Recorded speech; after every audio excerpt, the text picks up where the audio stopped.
Hello everyone, আসসালামু আলাইকুম। কেমন আছেন আপনারা?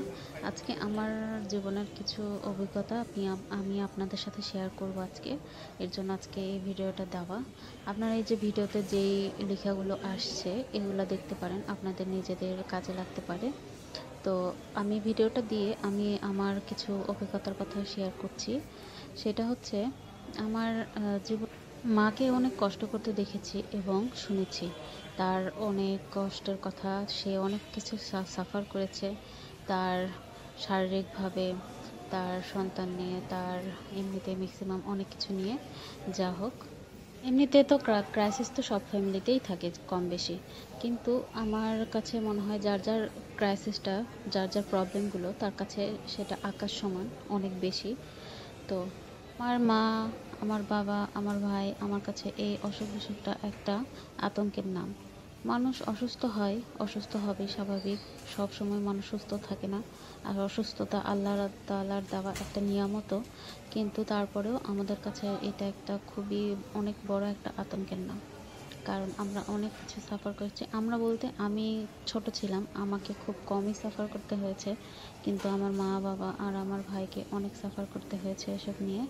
তো যাই হোক, আমি তো মনে করি আমার বাবা মাকে আল্লাহ তাআলা এতটা ভালোবাসেন যে তাদেরকে তাদের পরীক্ষা, তাদের এই তো শেষ বয়সে এসেও একের পর এক তিনি একের পর এক নিয়েই যাচ্ছেন। তো এটাতে আমার কোনো আফসোস নাই। আল্লাহর কাছে বলি সবসময় যে তুমি দুনিয়াতে আমার মা বাবার কত পরীক্ষা নিচ্ছ নাও আল্লাহ, কিন্তু মৃত্যুর পরে তাদেরকে সব থেকে উত্তম জায়গাটুকু দিও, উত্তম জান্নাতটুকু দিও। শুধু এইটা আজকাল খুব মনে হয় যে আমার বাবা এই সময়গুলো, তখন তো আরও অনেক কঠিন পরিস্থিতি ছিল 2002 সালের ওই সময়গুলোতে।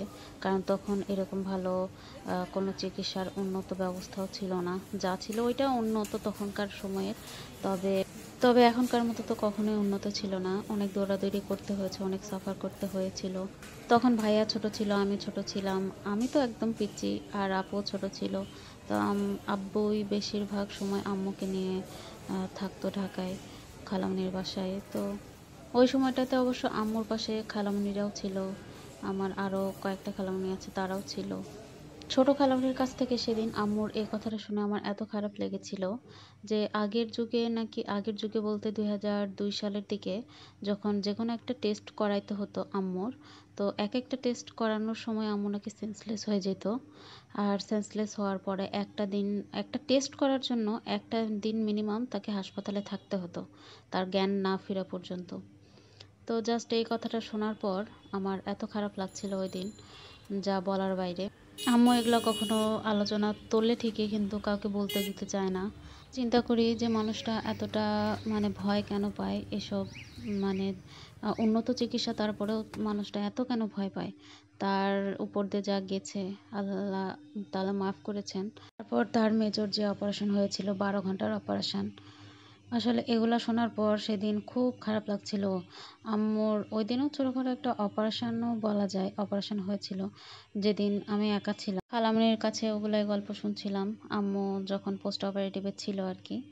তো ওই দিন এত খারাপ লাগছিল, ওই দিনের পর মানে এত মায়া হচ্ছিল যে মানুষটা এত কিছু সাফার করেছে একা একা, মানে তার জীবনের শুরু থেকে এত কিছু এখন পর্যন্ত সে এত কিছু আম্মুকে যখন এই সময় ঢোকায় তখন এত নার্ভাস লাগছিল, এত খারাপ লাগছিল একা একা। আসলে মেয়েরা মায়ের সাথে থাকতে পারে, কিন্তু ছেলেরা চাইলেও থাকতে পারে না, কারণ তাদের চাকরি বাদ দিয়ে আসতে পারে না। আর অনেক চাকরি তো ওভাবে বাদও দিতে পারে না, আবার ছুটিও পায় না সবাই সব চাকরিতে।